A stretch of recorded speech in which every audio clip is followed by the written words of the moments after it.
Ben Studio is really about making a game that we want to play.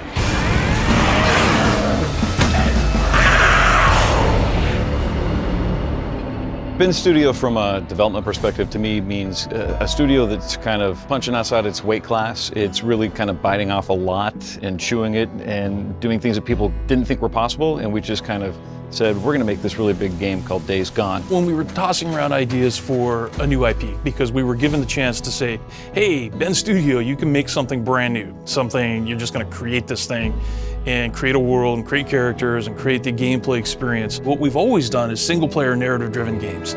You know, all the Siphon Filter games and Resistance Retribution and Uncharted, of course. We learned so much from working on Uncharted for how to tell that kind of a story. From the start of the process, we had about 40 to 50 people, but we realized it's next gen, it's big, we need to grow. And so we brought people on strategically to kind of, from other AAA studios to kind of really help us, up our game in every department. At this point, we're sitting at about 130 people total in the studio. So it's much bigger than we've ever been, but still way smaller than you would expect for a game this big.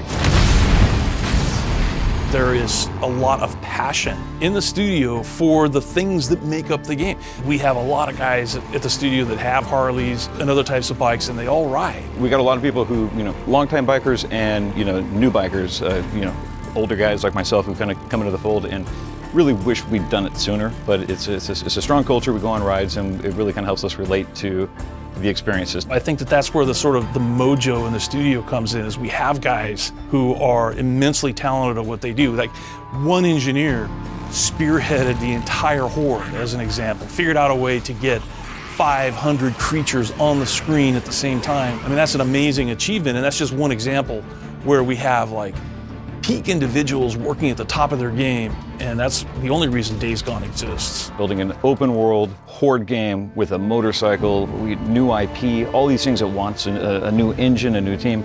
I think that it's just our ability to kind of declare, this is our mission statement, this is our goal, and just kind of do whatever it takes to achieve it. I think that that's our superpower, and we just went for it. In a way, I think that's like Deacon from the game, going up against a horde. That's been a metaphor for us making Days Gone. And I think that's only possible at Ben Studio.